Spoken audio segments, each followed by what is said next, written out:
How does an anime trend #1 for 8 weeks straight? Well, if you ask me personally, it's fan service. But I'm a lost cause and a dirty, dirty boy. In reality, it's simple really. It needs to be as hype as balls, it needs to shock you, appeal to a wide audience, and the presence of a top tier waifu always helps. Basically, any ammunition to get people spamming mid on Twitter, X, whatever. Mid! But sometimes an anime doesn't need to be all that. Sometimes it simply just needs to be good and to excel at the basics. This is exactly what The Dangers in My Heart does so well. That is how this anime trended above hype shows like Solo Leveling, Frieren, and the one about the girl doing horny things to magical girls.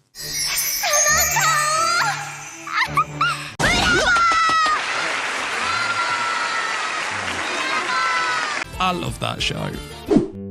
The Dangers in My Heart is a romance and comedy story, and a lot of romance anime in recent times have been labelled as diabetes, because they're so sweet. This term has been thrown around like Crunchyroll handing out awards to JJK lately, and that's simply because there are many top-tier romance anime rolling out right now. But when it comes to The Dangers in My Heart, it really is different. Because of this romance anime, I'm now taking freaking insulin, because this anime has force-fed me sugar directly into my bloodstream through my very eyeballs, thus diabetes. This also sucks because I'm a real man who can't handle needles. Needles! So I need somebody else to give me that shot whenever I think about or watch this anime. Mom! Now, as mentioned, where The Dangers in My Heart's trending success comes from is the fact that it doesn't do anything different from your standard school romance anime, but what it does is take the basics and then really excel at them, so it pulls you in, and this is done in 3 key areas. Kinda like my wife, she cooks, she cleans, she sucks my Firstly, The Dangers in My Heart is kind of like an underdog story in a way, and we're all a sucker for an underdog, right? There's something about them that we just root for. We want them to win and to succeed against the odds, but it wasn't like that with Ichikawa in the beginning. Most people couldn't stand him. They thought he was really creepy, and it turned a lot of people off the anime at first. I mean, he does look like a major creep, but who am I to judge? So this dude is super into serial killers, and he says things like he's not right in the head and that deep in his heart he's a bit of a bloodthirsty killer, which are all things I'd describe my cat. Feeding time is no joke. Anyway, he turns his head towards main girl Yamada, and to answer your question, bro, would you smash?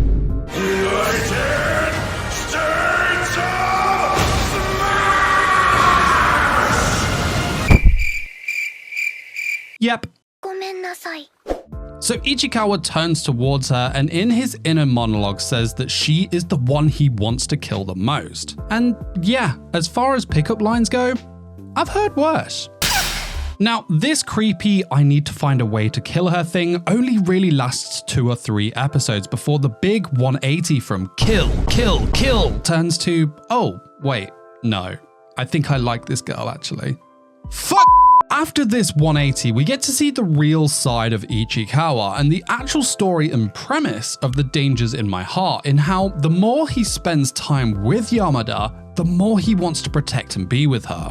How the serial killer thing was a front to protect himself from getting hurt, and that she is helping him come out of his shell by Yamada being, well, Yamada. The two are complete opposites. We mentioned Ichikawa as being creepy and introverted, whereas Yamada is outgoing. She's a beautiful model and actress, and she's a bit of an airhead. It's not only an underdog story where we're backing Ichikawa to get the girl way out of his league. You got this, dog? But it's also a bit of an opposites attract story, as Yamada begins to have feelings for him too. Their connection comes from these two helping the other climb out of and overcoming their inner darkness. They're the shoulder for the other to cry on, and the one who makes the other a better person by opening them up to the dangers in their heart.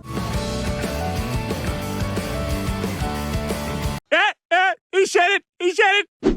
And this is just such a sweet, sweet premise. Mom! A simple premise, but they excel this simplicity because of its relatability. We all have our own darkness and insecurities, and don't we all so desperately just want that someone special to help us through them? I remember the cold times. I would cry into my Kurumi hugging pillow. Oh, Kurumi, why? Why will no one love me? Why can't you be real? She always came through for me, man. She always came through. So we have established that the first area this anime smashes it out of the park is in its premise, but the next area is a huge make or break factor for a lot of anime out there, especially those trying to trend for as long as this has. And The Dangers in My Heart really brings it home here by nailing this second key area. It excels in its characters, and I know you're thinking, oh, characters, that's original, but I say F you, man. You just made my point. These characters are original. And while they share some common tropes with other anime characters, they still manage to feel unique. You can pick them out of the crowd, and the more you look at individual characters, the more special they become. We've got Ichikawa. The dude is an unpopular, edgy creep who fantasizes about murder. He lives rent-free inside his own head, and he's very bitter towards society, and overall, he's just a very awkward person. Basically, he is you and me. Apart from the murder fantasies, but if that's you, then cool. Mine tend to be about anime boobs, in all honesty, but you do you. Overall, Ichikawa is a total cringe lord, but he's a teenager, you know? Weren't we all cringe lords at 13? Like, some of the shit I did or said back then, it still keeps me awake at night now. Oh, hey, you asleep yet? Nah, I'm just getting there though. Thanks, pal. Good. Before you do though, remember that time when...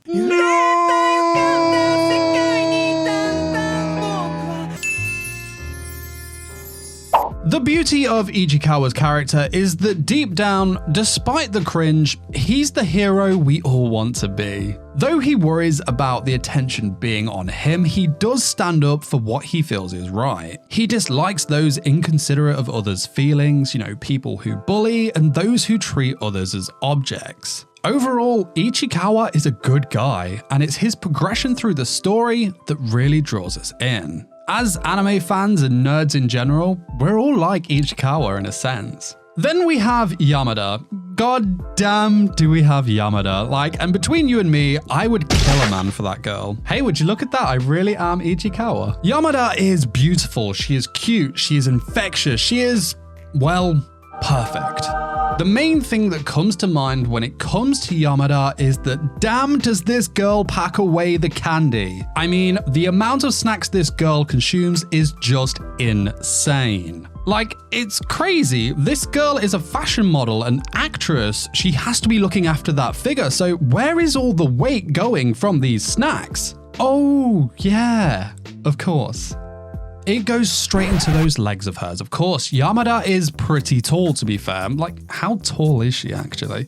5'7". I honestly thought she was taller than that. So how small is Ichikawa then? 5 foot? Nah, the wiki must be wrong. There's an obvious difference between the two, as Ichikawa's face is always up in Yamada's chest when the two are stood up straight. Right where I want to be, yo, whoa! So I guess if this is true, then the secret we've learned here today is to find a girl 7 inches taller than you. If you can't work out inches by face value, then she has to be at least 4 inches bigger than your...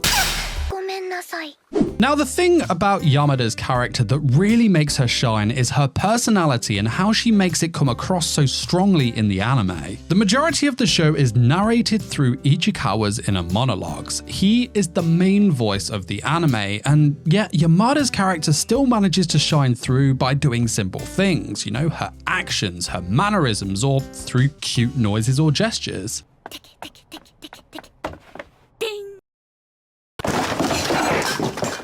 With Yamada, you can clearly tell her motives and feelings by these small and simple cues, and this allows the anime to show us viewers just how much of a best girl that she really is. Now, of course, the anime also has other characters in it, but what I really love about The Dangers in My Heart is that these characters are all NPCs and they know their damn place. We get enough information about them to like them as characters, but they only serve to tie stories together between Ichikawa and Yamada. They never take the main focus away from them, rather they appear to either strengthen one of their characters, to be used as part of a gag, or to be used as a purpose for the two main characters to be in a situation together. They are there to serve the story, not take us out of it, and I really like that.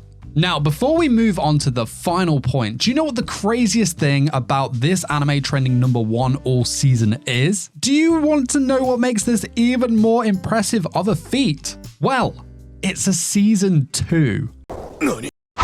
Traditionally, unless you are one of these big shonen anime, your season 2 ends up pretty much left on the side of the road. You know, that dark part of your watch list that you feel all the guilt about. It's that game you pick up with all intention of earning that beautiful platinum trophy. The story was great, what an amazing game, but then it is left unfinished because there is another shiny game out that everyone is talking about. However, this is not the Dangers in My Heart, man. No, this is trending so hard because it executes this part of the story so damn well. Key area number 3, the journey. They have made the journey between Ichikawa and Yamada getting closer so damn addictive that I'm sure the UK government is going to whack a bunch of tax on it. Season 1 was just the beginning. That only introduced us to these two characters and made us feel like we wanted them to be together. They kept their feelings to themselves and tiptoed around each other when it came to making a move. The whole mood was, I like them, but I don't think they'd ever see me in that way. This ties back to the relatability aspect that this anime does so well. The Dangers in My Heart Season 2, the gloves are off and we are hardcore getting these feelings out there. The guards of these two characters is lowered and we are seeing their intimate side. At this point, we know Ichikawa and Yamada as if they were freaking family. We are invested in them and their love. Heck, I think we want it harder than they do at this point. The rate at which these two are growing together is probably one of the most wholesome journeys I've witnessed in a romance anime. It's up there for sure. With the foreplay of season 1 left behind us, each and every week of its second season is giving us the real juicy stuff, and it's been executed to near perfection. We're getting the major moments and the huge plays, as this is heavily concentrating on the raw emotion these two are feeling, and it's the sweetest, it's the most diabetes show ever. Mom! Now, I honestly see the Dangers in My Heart continuing to trend at #1 for the rest of this season, and that's because it's a killer romance story. But what are we gonna do when next season comes around and this show isn't airing anymore? Well, check out this video where I talk about a really good looking school romance anime coming out this spring. But guys, that's it from me. I'll see you soon for some more. Till then, you take care. Peace, peace!